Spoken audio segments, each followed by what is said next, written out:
modify them and do more with them.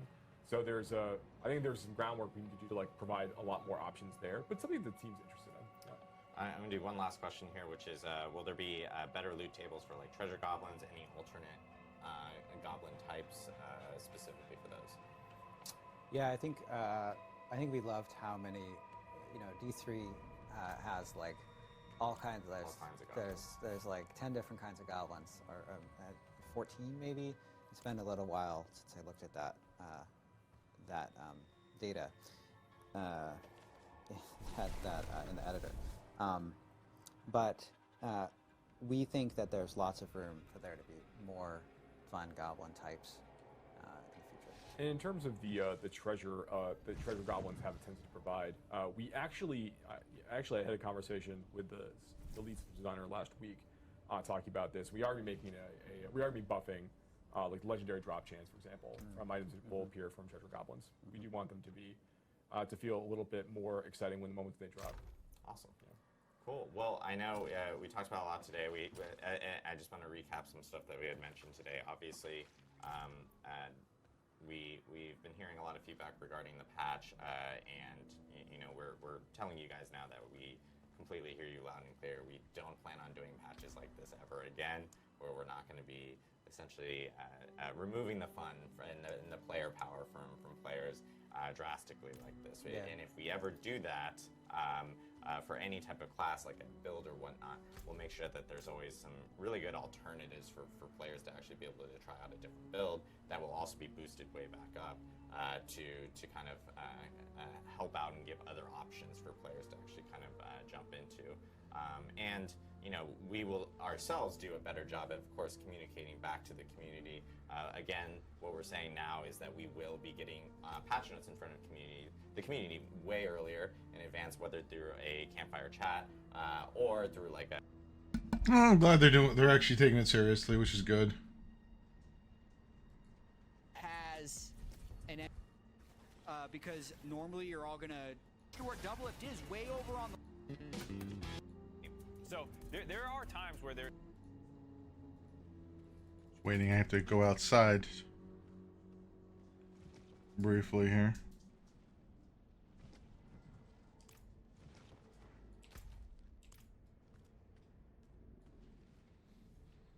And building up his own items. Seems to be in his happy place here, despite being on a tank. What is up, everyone, and welcome to the WAG Show! Hype. NVIDIA will not make their own version of the 16-gig RTX 4060 Ti, probably because it sucks. In other... Sorry, we have no way of knowing that because they're apparently not sending out review samples. Because it sucks. In other news, Glorbo has come to World of Warcraft. This is the best news I've heard in a long time. This is actually really funny, and I promise you, it's not just going to be Luke talking about AI for 45 minutes. Yeah, only like 10. Yeah, but it's really funny. Yes. What else we got? The U.S. government creates new security No, that's not the one I meant to read. Proposed legislation requires platforms to snitch on users. This is actually like a pretty big deal if it goes all the way through, but as far as my understanding goes, it has a ways to go, so we should step on it now. Other than that, we're going to talk about some water cooling builds. Really? Build of the month is apparently a thing now. What, introducing new, like... Meta cancels the Quest Pro. Oh. Basically just throws in the towel. See you later. Yeah, that's kind of a big rip. Yeah, exactly. Corsair buys drop. Nah, I don't really care about that. You know that's up me, Light right? keep you. What? Oh. Yeah, no, it's not. Linus Media Group sold to Corsair. Terran's going back. All right, I'm back. I wonder if I'm going to be on the Linus thing. Probably not. My build wasn't fancy enough.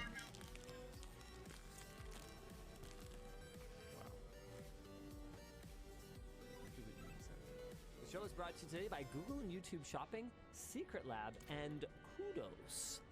Why don't we jump right into our headline topic, the accidental DDoS. Yeah, we probably should have mentioned that. Medicat. Where did it go? They DDoSed Medicat accidentally. Yeah, what? I'm so confused right now. Here it is. Whoops! LTT accidentally DDoSed Medicat USB. Uh-huh. Many people took us up on the title of our recent video. Download these handy tools now! And it took down the Medicat USB site. And that's apparently all there is to say about it. We have a picture of the temporary page that they put up where they were redirecting people to the Discord or to a direct file download. And there's a discussion question. How many times have we recommended a service and accidentally swamped their servers? Quite a few. Yeah, I think one of the earliest love hugs we ever gave to anyone. Okay. Do I have an old version of the doc or something? It's driving me absolutely crazy. Okay, I found it. Hey, this is awesome. So here's the temp page that was showing up on their site. The site is currently having major issues due to the recent Uncle Linus video. Please bear with us as we panic and update our server. Oh no. Oh, brutal. I think one of the earliest love hugs that we ever gave was actually to Noctua. And this was way back when we were in the Langley house. Yeah. I know that we've accidentally taken down like small software projects quite a few times. For those of you who are new to Medicat, this is one of the tools that we featured in our handy, useful tool roundup earlier this week. But there's some really good stuff in here. Password removal tools, backup and data recovery, all that kind of cool stuff. And of course, you do not have to, buy this tool will fix it. What? Already? Oh, crap. It's still sort of working. Oh, no. Okay, well, there's a lot of really cool tools, and it's not one of those, advertised on Facebook, a miracle, whatever, fix your computer things. It's actually, like, chock full of pretty good stuff. And, I have it. Get a little bit more detail about it from the video we published earlier this week, because you sure as heck won't be going to this website right now to learn anything about it. So maybe cool. set a calendar reminder to go back. Good job, you guys. Maybe the rest of the community can remember times that we have accidentally love hugged people. Got hugged a little harder. I even saw that they said they were like they beefed it up, which is why I thought we'd talk about it on Wancho. I expected it to be a little bit deeper this time. The truth is, though, that this sort of thing is very, very difficult to account for. Right, that was why I wanted to talk about this, because it used to happen on the LTT forum, for example, on a fairly regular basis, and Floatplane as well, where we would have a sudden inrush of users from something like a launch of a Christmas album, for example, or a live stream of an event like the Roast of Me, where we held up to it. We did, but it was very challenging, and we had lots of advance notice. It wasn't work. Yeah, it wasn't the kind of thing where you can just have people suddenly, come onto your site at 2x or 5x or 10x the volume, and you can just live through it. Oh, apparently we took down rack studs. That was one of them. There's been a ton that we're not necessarily aware of because they happen.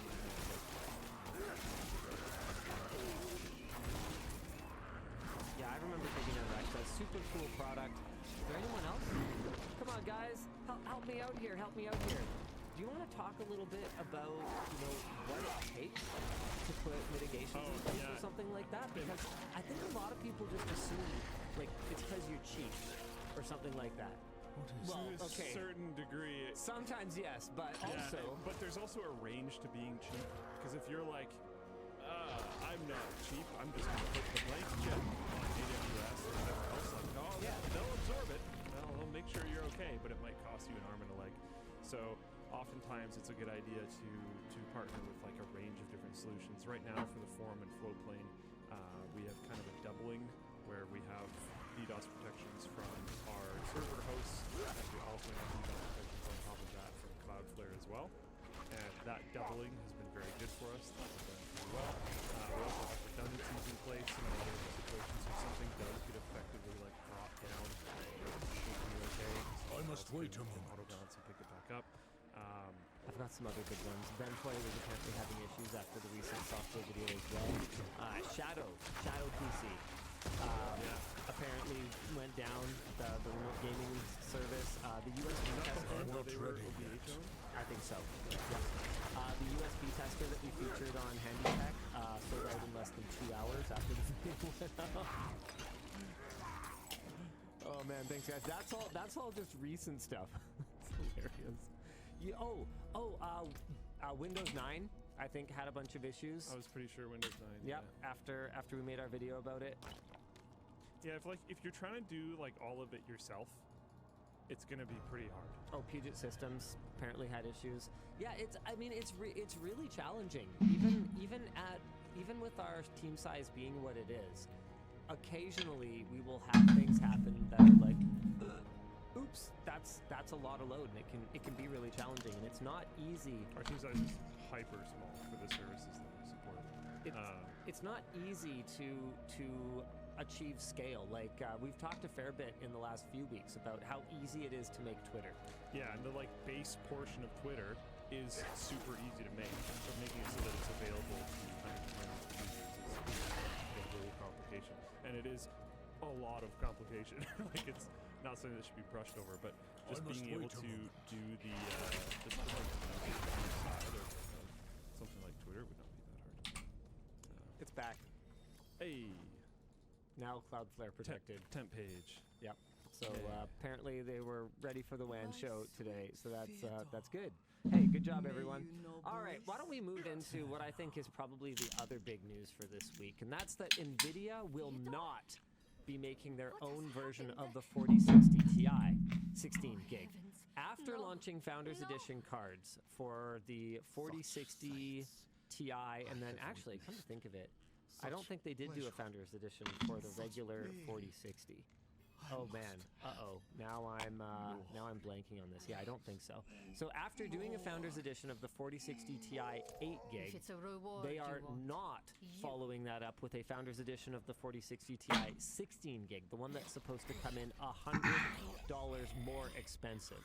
So the 4060 series has gotten really, I don't know what words to use. Complicated, alarming, frustrating. Remember when a 60 class card was like 200 high, 300 low? You know, for a non-TI and a TI? Yeah. This lineup starts at $300 for one that is very cut down. The 4060 is a lot slower than the 4060 Ti. Like it's 3/4 the price of the 4060 Ti and barely even 3/4 of the performance. They both have 8 gigs of RAM, so then you step up another $100. That gets you a 4060 Ti, a fully enabled chip, but still with only 8 gigs of RAM, which is going to be a limitation today, or if not today, very soon. Then, if you want the fast chip and you want 16 gigs of RAM, they want $500 US.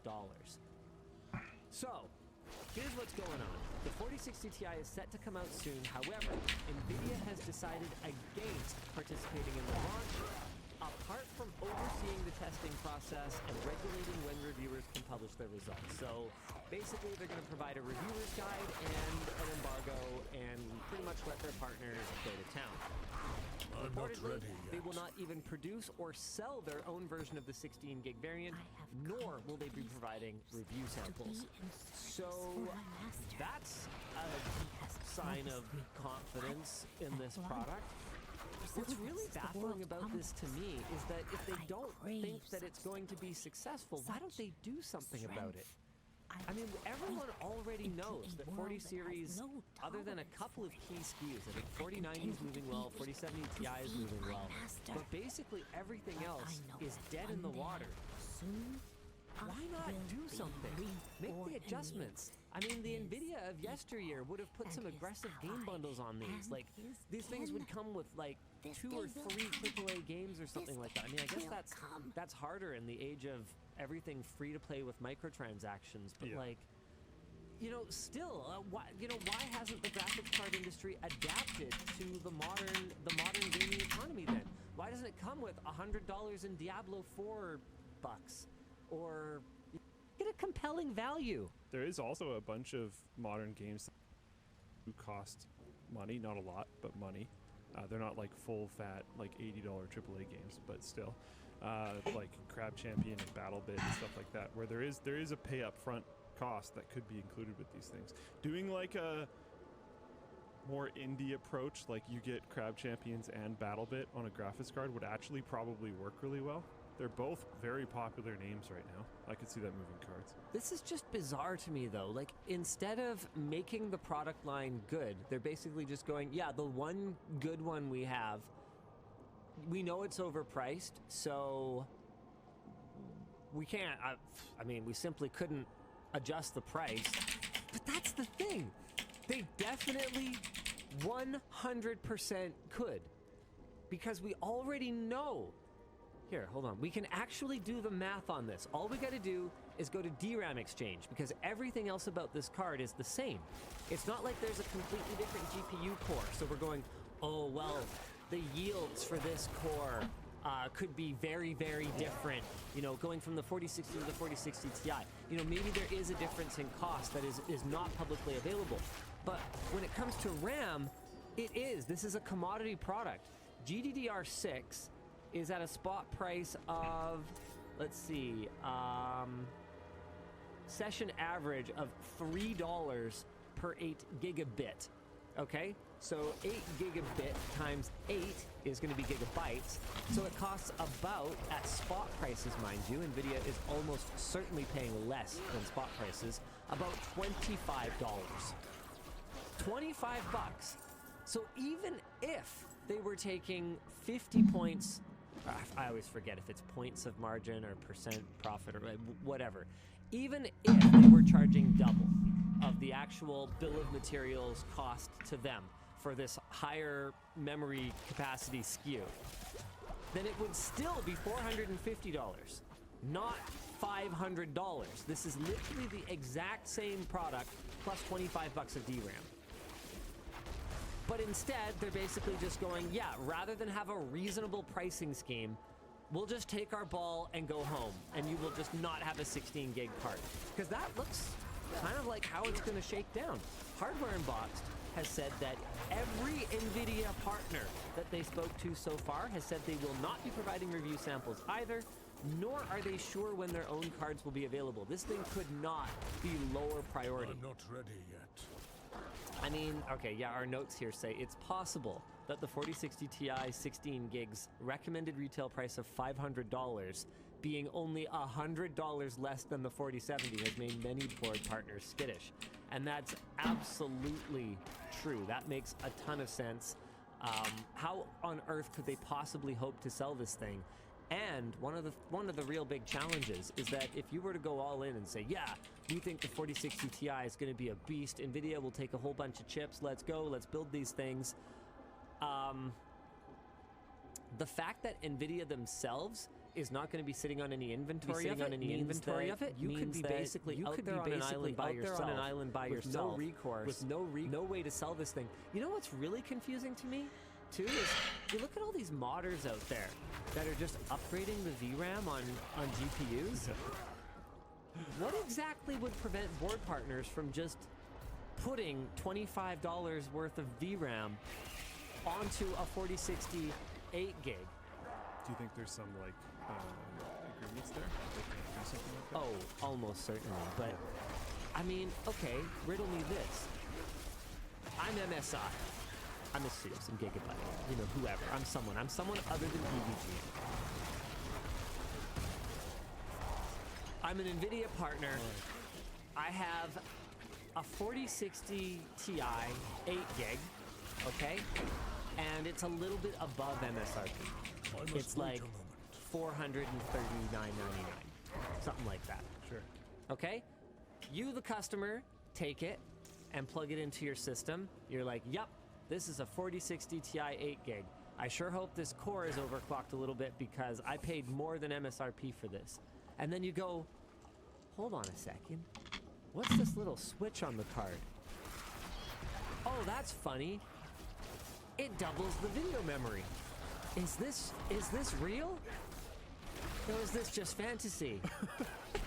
Oh, it's real. Oh, wow. What a fantastic bonus. Would anything prevent that? I think so. Because I think there could be agreement saying that you can't change the memory. I just hate the way that NVIDIA just controls everything. I was gonna say, I think it was last WAN show you were talking about how NVIDIA just loves control. NVIDIA's a control. Yeah, Oh, I doubt they're gonna just let them be like, oh, we can just double the RAM. That's fine. Probably not allowed. Shaft 2K says the 16 gig is a completely different board design due to the bus width. I don't believe the bus width is any higher. I believe it's just 2 DRAM modules per whatever. Hold on a second. 4060 Ti 16 gig bus width. I could be wrong about that. It could be 256-bit, but I really don't think so because as far as I can tell, that GPU, so by GPU I mean the core, not the card, only supports a 128-bit memory bus. Yeah, no, it's 128-bit. Yeah, they just double up the capacity. In fact, you know what? It's probably just denser chips because 8 gigs is not super high density these days. Because I was going to say before, maybe they've just doubled up the memory chips, but no, what I suspect is that these are just higher density chips, and it is literally the exact same thing. Unbelievable. What if board partners just added a physical slot to add more memory like the olden days? You know what? We actually have a video coming that's very much about that, even though I actually, looking back on it, I think we've done a bad job of the title and thumbnail, because it's called starting at is the biggest lie in tech. Like the starting at price. And what we're pretty much doing is taking a look at how manufacturers have manipulated starting at to make their systems in particular seem like a much more appealing option than they really are, when the only way to get them up to a reasonable spec that has enough memory and has enough storage is to give the manufacturer an inordinate amount of money. We do the math on this, and I forget the exact numbers, but I think Apple is making something like 12 times the cost in margin on their SSD upgrades, some of them. Like just ludicrous, unbelievable profit margins on these things. And Dell was like better, but not by much. And we kind of dig into, how the tightly integrated nature of modern system designs makes this far more lucrative and far more possible for these system manufacturers, because you no longer have the option of just buying the base model today and then upgrading it down the line. You either have to pay the ransom extortionate price at launch, or you just don't have more RAM, or in some cases even more storage. Really? You can't even change the storage? However, there's two sides to every story, right? And there is a performance benefit to the way that they're doing things. A real one, not an imagined one. And that's actually the example that, or the illustration that I use for this is what happened with GPUs. Like, man, it could have been 25, almost like 30 years ago, a long time ago. It's a really good point that was brought up in the chat, that GPUs actually used to have expandable memory. And this was in the form of like slots and little like sockets that you could stick RAM chips into and stuff like that. And the reason that they didn't was because of the bandwidth requirements, because of the performance requirements. Every time you add trace length, and every time you add some kind of pogo pin or LGA or socketed interface, you are adding signal degradation. And the more signal degradation you have, the slower the speeds you have to run your memory at. And for GPUs, then and now, like GPUs can basically never get enough memory bandwidth, which is a big part of why the 4060 series sucks so much, because they're using only a 128-bit bus on what is purportedly a 60 class card. I forget how I started this sentence. The point is they need tons of memory bandwidth. They can never get enough. And so the decision was made that, given that there was probably going to be a fairly appropriate amount of memory anyway, and by the time you needed more memory, that GPU would be out of date anyway, the decision was made to basically move forward with GPUs always having soldered memory. And those benefits do extend to modern systems. For example, in DDR5, you ever notice that you can't buy a DDR5 SODIMM that's faster than like 4800? Yeah. You can't. But you can buy systems now that have DDR5 running in excess of 7,000 megatransfers per second. ASUS has one where they actually are doing a similar on-package memory chip, similar to what Apple's doing with their M series silicon, that runs at like 7,700 megatransfers per second or something like that. And is only able to do that because the traces are like this long. So, I guess what I'm trying to say is that it's a little bit more complicated than manufacturer bad, but also manufacturer bad, because there is no similar argument for doing that with storage. PCI Express can run over distances like so and beyond. Moving on. RCD asks, why aren't CPUs soldered to the motherboards then? Well, in Most mobile motherboards, they devices, are. They are.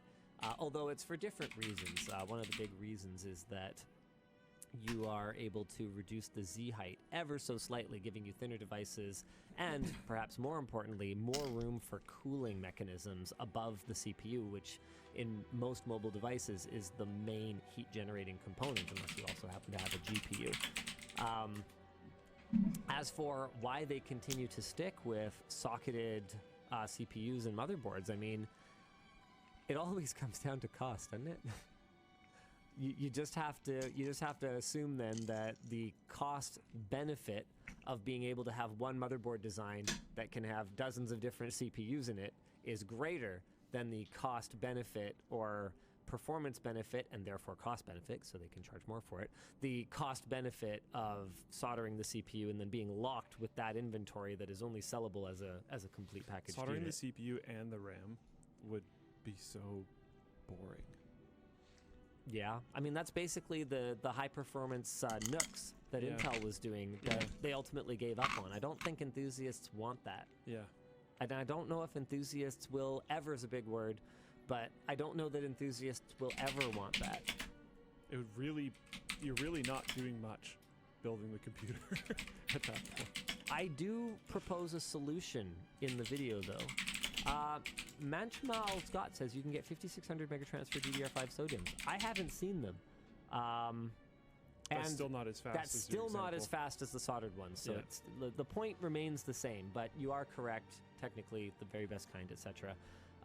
Anyway, I do propose a solution to all of this in the video, but I'm going to make you watch it. So anyway, yeah, because it's a good video. It's actually a good video. What were we talking about? Right, 4060 Ti. Our discussion question is, if NVIDIA is going to put so little effort into making this thing a success, why release it at all? I don't know. It's a really good question. I guess... a lot of these things are such a far run out. Yeah, I guess they don't want to pull a film studios. Yeah. And just be like, yep, we're done making Scooby-Doo sequel, but we're actually... Did you hear about that? Yeah. They just didn't release it, right? It They is... just garbage canned it? It's not just kind of done. Like, it's not just shot like Batgirl, where it's completely shot but not edited. It is actually finished. And the reason that it's finished, so people were actually working on this film for some period of time after the decision had been made. They were working on this film. They need to get it to a certain point for like a higher tax credit or something? No, it was because their contract was that they would finish it. So they wouldn't get paid, like outside animators or something like that. I forget the exact details, but basically their contract stipulated that they were to deliver this finished work.